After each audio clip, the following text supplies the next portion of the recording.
Let us pray. Eternal Father, strong to save, empower our lawmakers to serve you today, to solve problems and to remove impediments. Give them your higher wisdom as they seek you, the source of their strength. Lord, surround them with the shield of your divine approbation, so that no weapon formed against them will prosper. Almighty God, provide our senators strength for the adventures and challenges of these hours, inspiring them with the courage to oppose falsehood in all of its forms. May your truth, love, and power fill their hearts. We pray in your great name. Amen. Thank you. Will you please join me in the pledge? I pledge allegiance to the flag of the United States of America and to the republic for which it stands, one nation under God, indivisible, with liberty and justice for all. Will you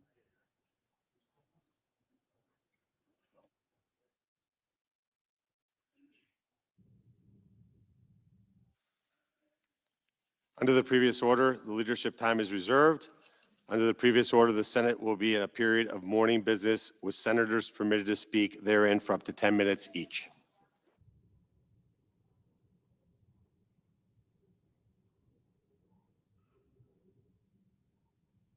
I recognize the senator from Iowa.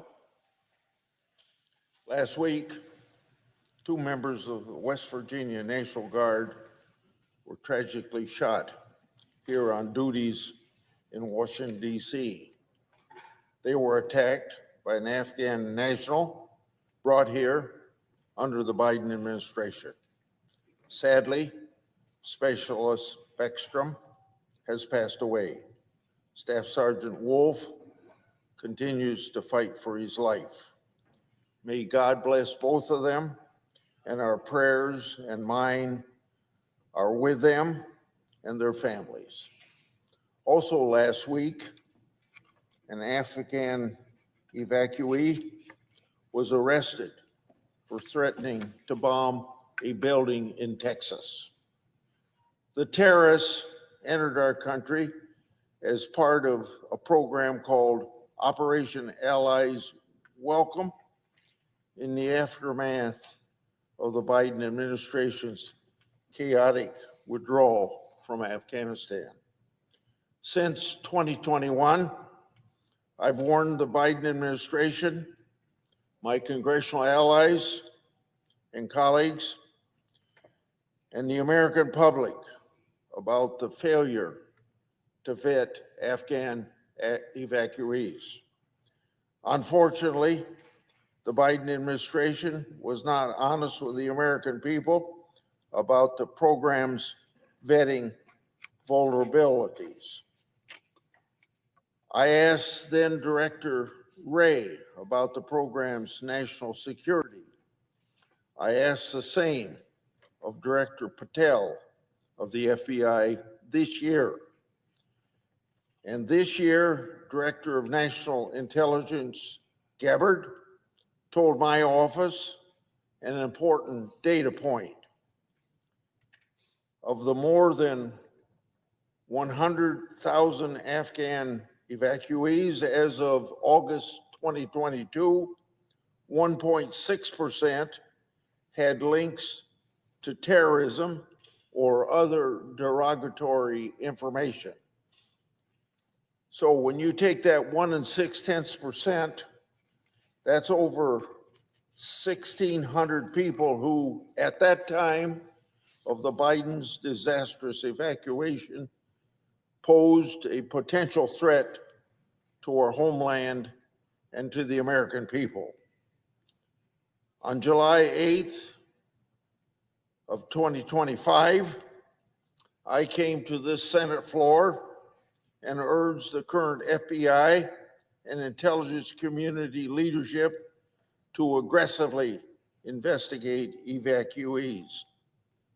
In September of this year, Department of Homeland Security Secretary Nome told my office as of August 12th, 2025, thousands of Operation Allies welcome parolees were potential national security threats.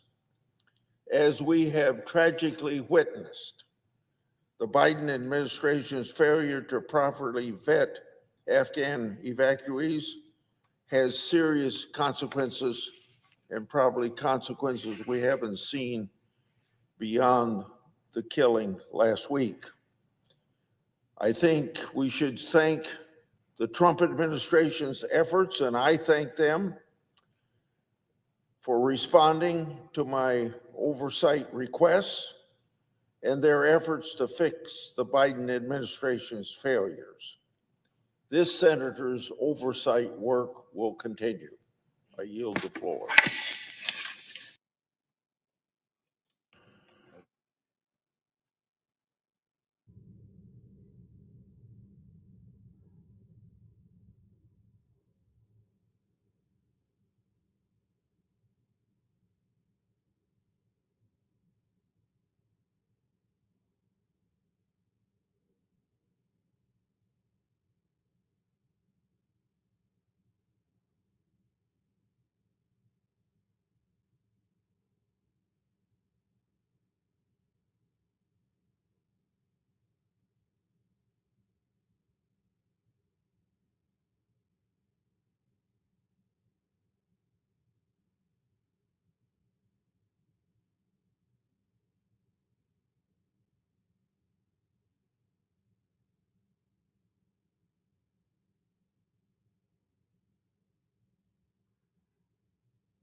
All right. Well, good morning, everybody. I hope you all had a happy Thanksgiving and got to spend some time with friends and family.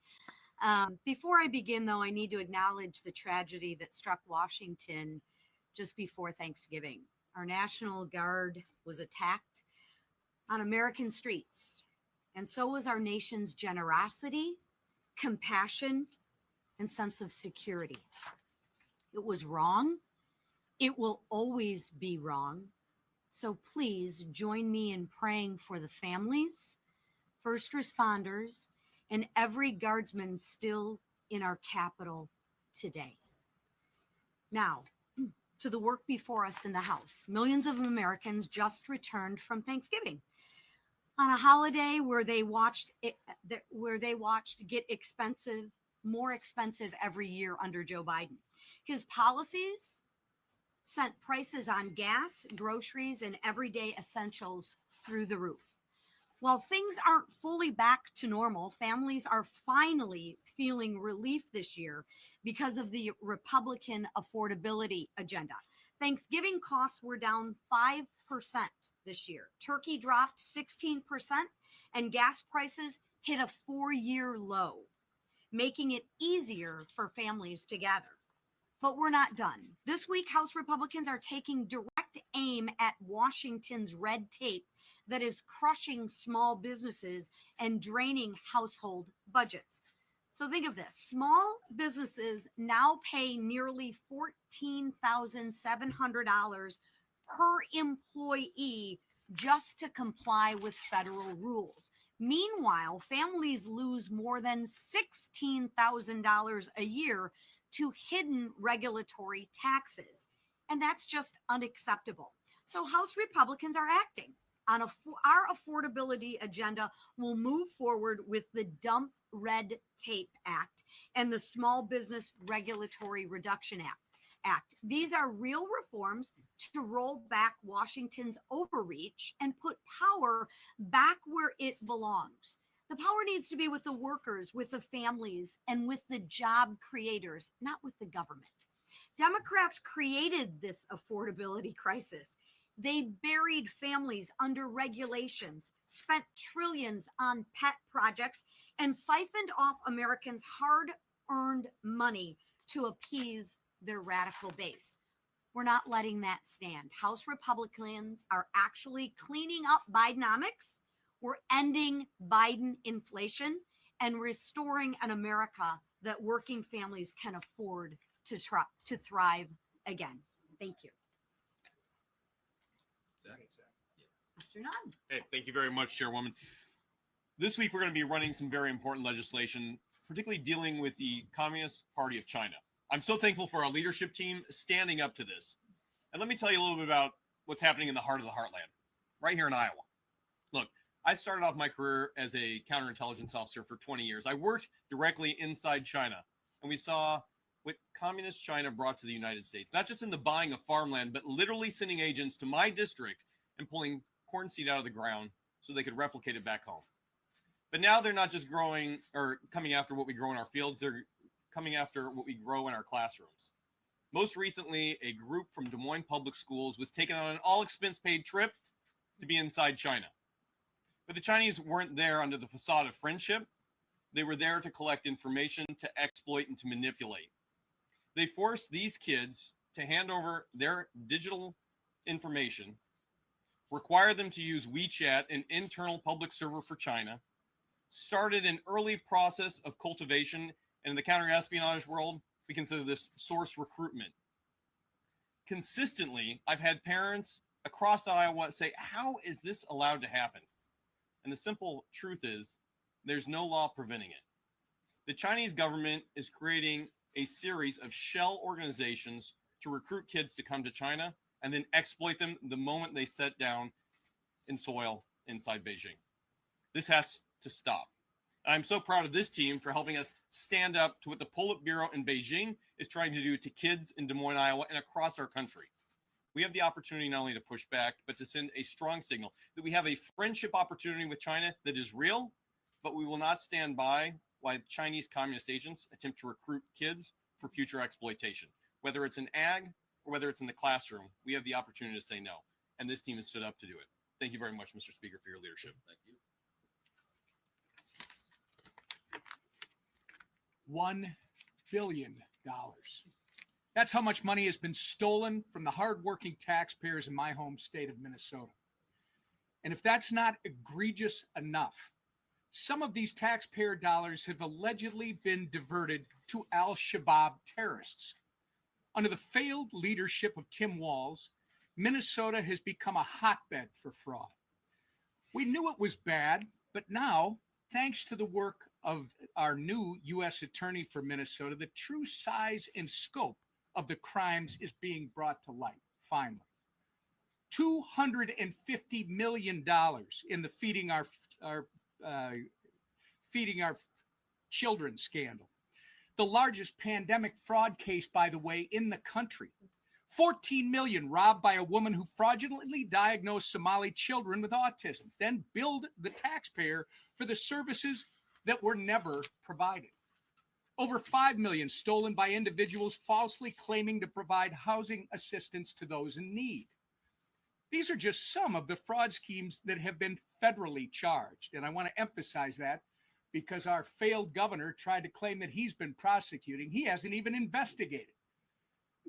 There are even more, by the way, that are under investigation, including 80 autism clinics that are currently under investigation. Career fraud prosecutor and former acting U.S. Attorney for Minnesota, Joe Thompson, said the amount of fraud, quote, takes my breath away. Even the New York Times admitted that the fraud in Minnesota is, quote, staggering in its scale and its brazenness. Between the meals, housing, and autism therapy fraud cases, 86 people have been charged. Of those 86, 78 are of Somali descent. Let me be clear, it is not racist to call out criminal behavior. And we're going to not cower to baseless labels while Minnesotans, including law-abiding Somali Americans, get robbed blind. While Tim Walz refuses to take accountability for the fraud he created and enabled, President Trump is committed to justice for the crimes against the taxpayers of Minnesota, and I am too. I want to thank Treasury Secretary Scott Bessent for launching an investigation into this important issue. Minnesotans deserve answers and accountability, and we're not going to rest until they get both. And thank God for President Trump raising this, because no one was covering. We've been sounding the alarm on this fraud for over 3 years. No one in this room and no one back at home was reporting how bad this is. Finally, because of our president raising the issue, people are talking about it. And I'd be remiss if I didn't mention before I left what our conference chair talked about when we started. My wife Jackie and I are praying for the family of Sarah Bergstrom as they grieve this infuriating and unfathomable loss. We're also praying for Andrew Wolf as he continues to fight for his life. These two guardsmen are heroes who answered the call to keep this city safe. Justice must be executed swiftly for this heinous and targeted act. And with that, I yield to the leader. Thank you, Whip. Our country was shocked the day before Thanksgiving to see just a senseless, violent act of this tragedy attack on our National Guardsmen here in D.C., the West Virginia National Guardsmen that were both attacked for just doing their jobs and keeping D.C. safe. I too want to extend my prayers and sympathy to Sarah Bergstrom's family for the horrible loss of her life, and just senseless loss of life for such a young girl with great promise. And then, of course, Andrew Wolf, who is still at the hospital fighting for his life from the gunshot wounds that he suffered. And we keep him in our prayers, his family as well, and pray that he is able to recover and come back. And I know the people of West Virginia share that. The people of America share those prayers.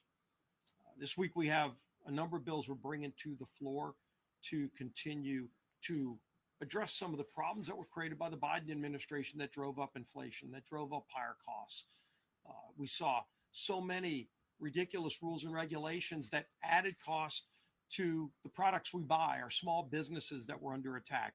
And so this week we're bringing a number of bills to reduce those regulatory attacks on small businesses. Giving small businesses relief also gives families relief in terms of lower costs.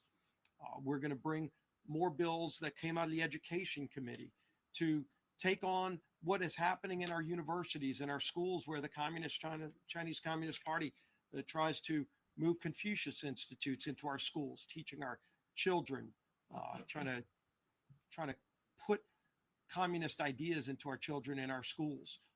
And so we're going to continue to have more transparency and prohibit that kind of money coming in from China to our schools. We're bringing the SCORE Act to give some structure. Over the years, you've seen lawsuits erode the ability for the NCAA to even police college athletics, to the point where now it's the wild, wild west. There are no rules in place, no structure. You have people that can play until they're 26 years old in college athletics. You don't have any protections for a lot of the student athletes.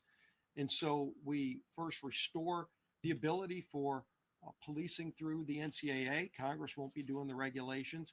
It will be the NCAA having the ability to police college athletics again.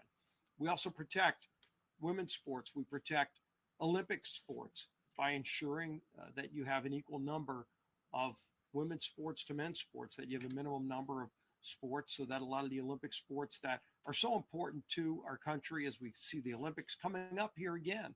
In many cases, our Olympians come from the college ranks. And so we protect that too. And again, just putting structure in place for what is right now wild, wild west atmosphere. And we're going to continue to work on healthcare proposals to ensure that families have choices and lower premiums. That's what Republicans care about. Democrats have never cared about that since they passed the Affordable Care Act and all the broken promises and lies that went with it. If you like what you have, you can keep it. Probably the most broken promise in all of politics, where millions of families lost the good healthcare plans that they liked because of the Affordable Care Act. And of course, there's nothing affordable about the Affordable Care Act. All we've seen is increased cost, 80% premium increases. Democrats just concerned about bailing out insurance companies who get record profits while families see higher premiums because of that failed law. What we want to do is give families options, lower premiums for families. And again, we've brought some bills to the floor already. We're going to keep bringing bills to the floor to do those two things, to lower premiums for families and give them options so that they can get what's best for their families. They don't have to be enforced into a plan that the government tells them they have to be in, that's too expensive for them and doesn't work for their family. They can buy whatever they want that makes sense for them and for their family. So we're going to continue to work on that too as we move an aggressive agenda. And that agenda is led by our speaker, Mike Johnson. Thank you, Mr. Leader, this leadership team, Colonel Nunn, for being here with us this morning. There is a lot going on, and we want to give you some updates on things. I hope everybody had a blessed Thanksgiving. It is true that our hearts were heavy, of course, with Sarah and Andrew, these two selfless National Guardsmen who were senselessly attacked while they volunteered for service to defend the rest of their fellow Americans, and they literally took bullets for it. And so our prayers are with Andrew as he recovers, and our hearts and prayers are with the family of Sarah. It reminds us that freedom isn't free, and some people make the ultimate sacrifice so the rest of us can have that.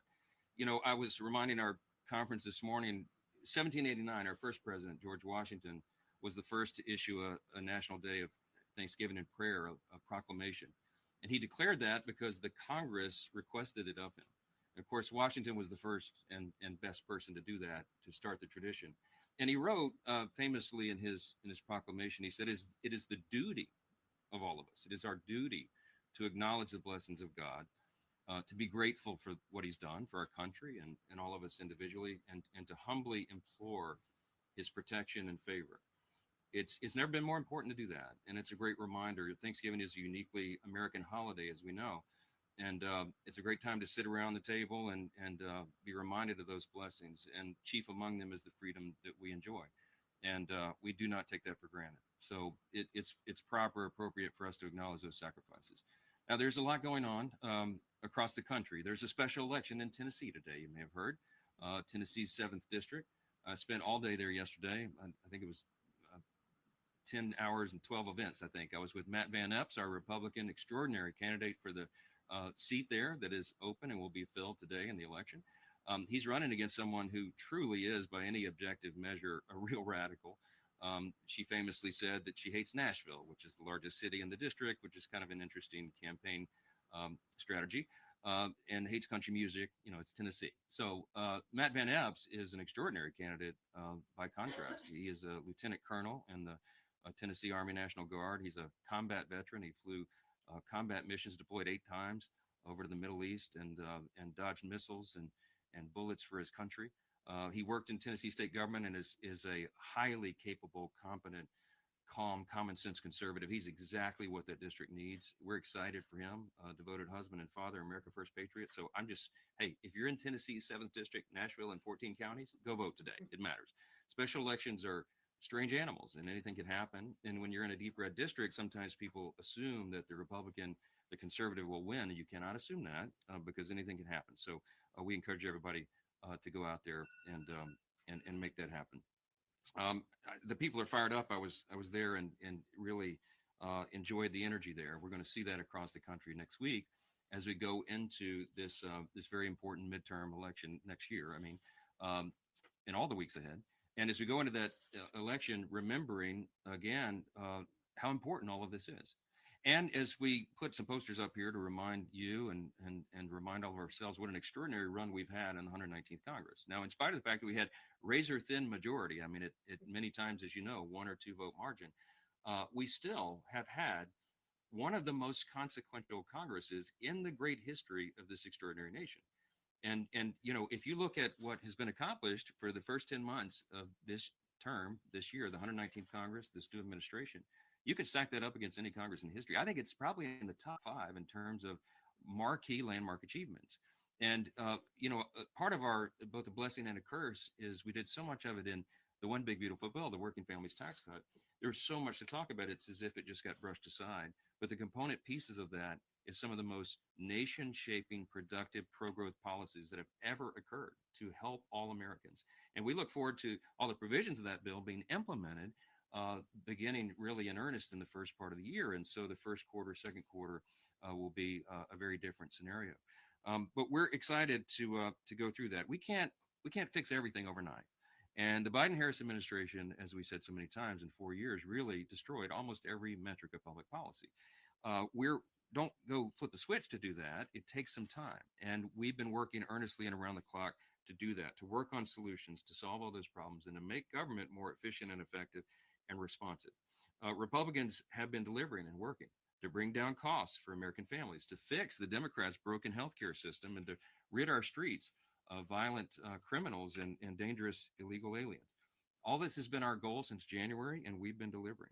And as the year comes to an end, we started to reflect upon what we've done in that first 10 months and ultimately the first 12 months, and it's really something. The Working Families Tax Cut. Let me just tell you some of the components of that, because people seem to have forgotten. It was a permanent extension of the 2017 tax cuts, which is collectively, it's the biggest tax cut in U.S. history. Had we not passed the big bill, we would have had a $5 trillion tax increase on all hardworking American families as that expired in December. It was a marquee achievement. We also in that included permanent estate tax relief extensions. We had landmark Medicaid program reforms, which the CBO has said is going to save $185 billion and reduce premiums on everybody for their health care. We expanded the SNAP work requirements to get ineligible recipients off, young able-bodied men with no dependents or health problems. They shouldn't be riding the wagon, and they won't anymore. In the bill, we increased border enforcement and funding, generational investment in those things, and it's worked because guess what? The border is sealed. We don't have all these illegals coming across the border anymore. We included no tax on tips, no tax on overtime, increased standard deduction for seniors, free tax savings accounts for every child born in America, which will be announced at the White House in an event this afternoon. Business tax provisions to incentivize investments and innovation. That's all in the bill and much more. We codified 67 of President Trump's America First executive orders so far, and there are many more to come. We repealed Biden-era regulations with 23 Congressional Review Act resolutions. Now, this is important too. We've been making history along the way over the last 10 months. In the entire time that CRAs, Congressional Review Acts, have been part of the law, only 20 had been signed into law since the inception of that instrument. This year alone, we have already passed 23 of those out of the House, and 16 of those have been signed into law. That's a big thing. We've restored regular order to the appropriations process, and y'all know how what a big thing that was. A goal of mine since I became Speaker a little over 2 years ago was to restore regular order, because instead of governing by an omnibus before Christmas, which is no way to do stewardship, we wanted to get back to 12 separate appropriations bills. And as you saw, when we reopened government, one of the things the president signed was 3 regular order appropriations bills signed into law. What a marquee achievement. We had agriculture, legislative branch, military construction, VA bill signed into law, and both chambers and the appropriators are working right now to put the next bills, get them prepared, and get them enacted and signed into law. We've also, in the last 10 months, defunded wasteful spending through rescissions, billions of dollars there. We passed and signed into law the Genius Act, the bipartisan landmark crypto legislation. We passed and signed into law the Laken-Riley Act, the Halt Fentanyl Act, and the Take It Down Act. And the House has passed the SAVE Act, the Illegitimate Court Counter Action Act, Protecting American Energy Production Act, the Protection of Women and Girls in Sports Act, Fix Our Forest Act, the Ticket Act, Unlocking Our Domestic LNG Potential Act, American Entrepreneurs First Act, Stop Illegal Entry Act, Made in America Defense Act. I could go on and on and on. Remember, these are just the top lines. The House has passed 331 pieces of legislation this year that will directly improve the quality of life for millions of American families. And that's a lot to be thankful for. By the way, just this week, as was mentioned earlier, President Trump is signing into law the IRS Math and Taxpayer Help Act. It received little fanfare in the media, but it's a bill that will provide taxpayers fairer treatment when corresponding with the IRS regarding tax returns. And that's a big thing as we go into tax season in first quarter. It's the type of work that House Republicans are doing here every day in these halls. We're working on real solutions to real problems for our constituents. As I mentioned, the Working Families Tax Cut, if we were just to go through every provision of that bill that's going to make life easier and safer and more affordable for American families, we would be here until Christmas. So I'm not going to do that for you, but we're not going to rest on our laurels, okay? The American people delivered a clear mandate last fall for us to fix everything. And we're going to sprint through the finish line next November. We'll be adding a new member. I expect Matt Van Epps is going to win that election today. And we will bring our freshman class of Republicans up to the number of 36, adding another vote to that margin every single day, and we'll keep working. We're more confident than ever that the working families tax cut provisions are implemented. As that happens in the first quarter, second quarter, American families begin to receive financial relief. Republicans are not just going to hold on to the majority. We're going to grow it.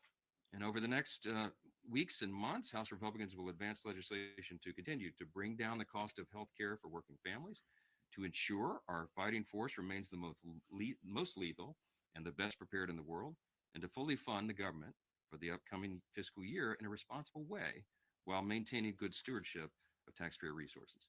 This week, as the leader mentioned, we'll pass legislation to reduce the regulatory burden on small businesses further, to keep the Chinese Communist Party out of America's classrooms. That's a big and important endeavor. And to establish a landmark nationwide NIL framework for collegiate athletics and empower student athletes to maximize their college experience.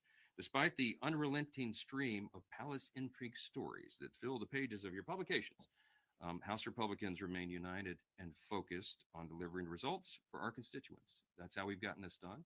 That's how we'll continue to do it. And that will be happening in earnest in the weeks and months to come. So we'll take a few questions if you have them. Okay, you're so eager. I got to get it. We have a relationship at this point. First off, happy Thanksgiving as well. But quick question: what are your thoughts about and not related to the Minnesota welfare scandal, but specifically, what are your thoughts about President Trump calling Governor Walz retarded? Well, look, that's not the word that I would choose. I think his reaction was probably a spontaneous one to the enormous amount of fraud that was announced there. We're thinking it may be, could be $2 billion.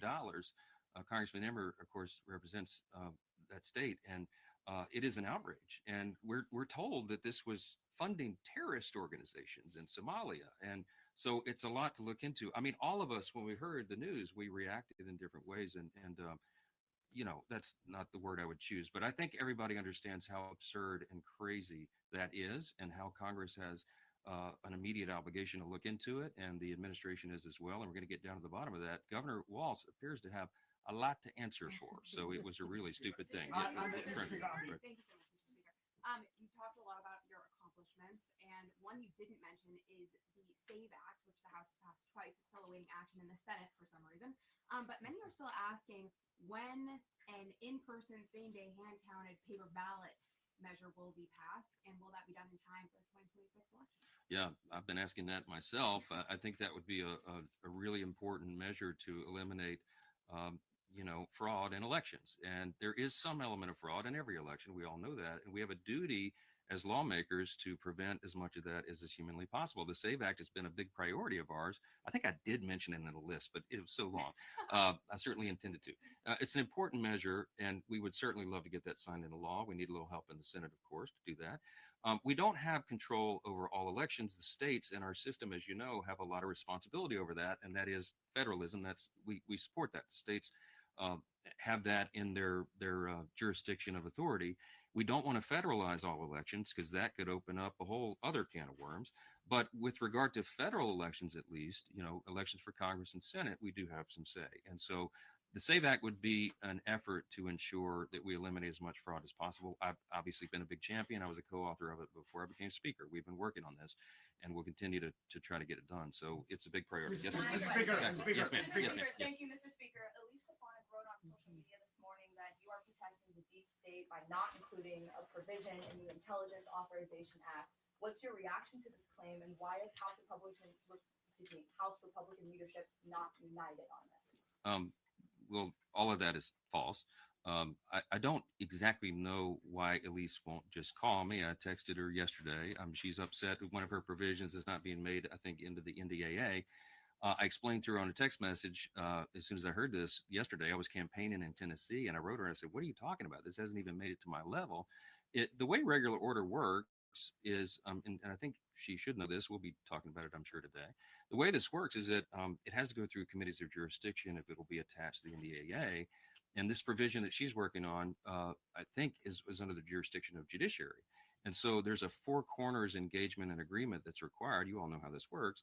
The two chairs and the two ranking members of the committees of jurisdiction, which would be judiciary in the House and Senate, all have to agree, or at least 3 out of 4 have to agree. It's typically unanimous to make sure that it makes it onto the bill. Well, in this case, I found out last night, this wasn't even on my radar, that apparently didn't happen. I haven't even talked to those chairmen. I haven't had time because I got in late last night. But apparently those 4, the 2 chairs and the 2 rankers in both chambers did not agree. And so that provision was dropped out of the NDAA. It doesn't mean it can't become law or even that is a final decision.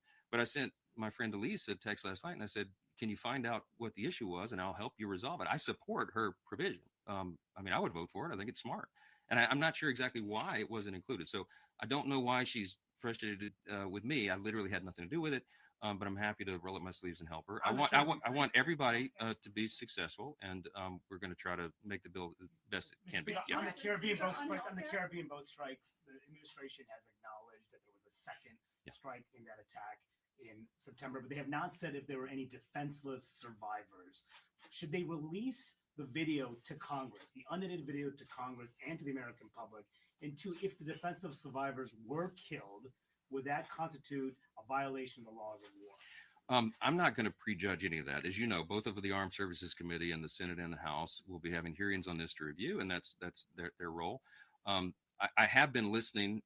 Again, I was pretty busy yesterday, didn't follow a lot of the news, but I caught up a little bit early this morning.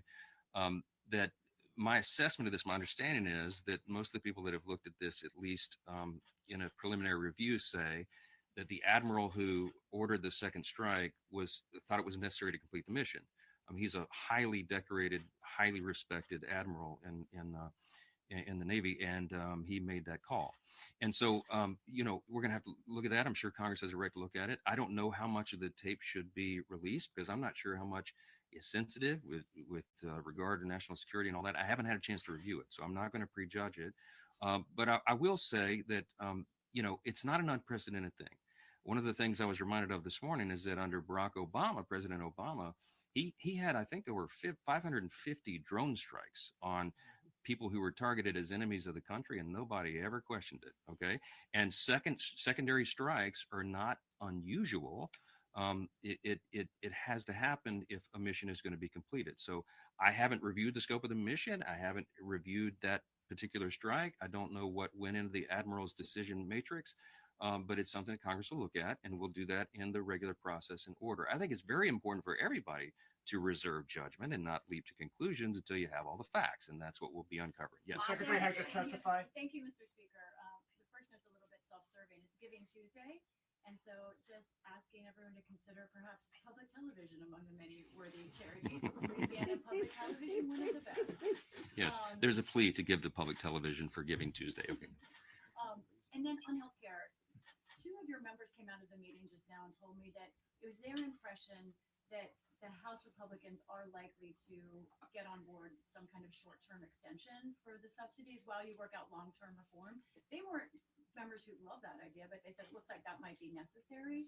Where do you think things stand, and could something come before the House by the end of the year? I don't know who you talked to, but they might have left early. I was up there for quite a bit today. We were talking about a lot of issues, and what I said, we didn't commit to that. What I said is, when you have, this is just practical, okay? When you have a razor-thin majority, which we have, this is not like the old days. In the old days, they had 30, 40-seat majorities, and so 4 leaders could go in a back room, create the agenda, and hoist it upon everybody and say, this is what you're doing. And if 20 or 25 people disagreed, they said, so what? Go jump in the Potomac. We're moving forward. Okay, it doesn't work that way, right? And when in an era of small margins, I literally have to get almost every person in the room on board. Now, healthcare is a very complex issue. And I don't want to point this out. Look, it is not the Republicans who broke American healthcare. Next week, we'll go into this in real detail, and I'll show you the whole timeline. The Democrats broke healthcare, okay? When they created the Unaffordable Care Act 15 years ago, they promised you that everybody could keep your plan, keep your doctor if you want it, and that your premiums would be reduced on average by $2,500. Exactly the opposite was the truth, and premiums have risen in some cases 60, 80% over that time. They broke the system, and every time the Democrats have gone in to try to subsidize the broken system. They've spent more and more taxpayer dollars, and they've been wasted. The COVID era subsidy only affects 7% of Americans. Okay, all this hullabaloo is over 7%. Now, every American, 100% of Americans need their healthcare costs to come down. Republicans have ideas to do that. Now, what I've got to do is build consensus deliberately around the best ideas, and we've been working on that. The majority leader has been quarterbacking this effort with the chairman of the committees of jurisdiction, with the Docs Caucus, and with individual members who this is their passion, and they really spend a lot of time thinking and working on it. And we're pulling those ideas together, and there will be a Republican response to this, okay? So I can't project in advance what that will be, because I don't know what the consensus is in that room, but you will see our sleeves rolled up and that work being done in earnest this week as we bring all that together. I told everybody we are going to respond. We understand the need of bringing down healthcare costs and at the same time raising access to care and quality of care. The Republican Party is the party that can do that. The Democrats have demonstrated for 15 years they broke the system and they keep doubling down on the broken system. Okay. Hey, and guess what? If you love your Obamacare, you'll get to keep it. Okay. We're going to improve the system for Americans, and we have good ideas to do it. We have a lot of thoughtful people working on this, and we'll be pulling it together. So no, the answer is no, I did not project any outcome of this morning. We were talking about the various ideas, and we're working right now. People are very passionate about this, and they should be, because their constituents understand the necessity of it. So we'll keep doing that. Thank you all so much, and be more later today. The Tigers. Do you know that the Somali Autism Society, they actually work on helping Somalis get properly diagnosed? They're with the Somali Minnesota Autism Society. By the way, the fraudsters have put real autism claims at risk. No, I know, but there's a charity that actually focuses to counteract the misinformation. Do you know about them? The misinformation. The misdiagnosis. I meant to say, like, there's actually really good. You should check them out. We're working with actual Somalis that are. Yeah, I know. Yeah. I was trying to help them. Yeah, because I'm really good friends with the Somali Autism Society in Minnesota.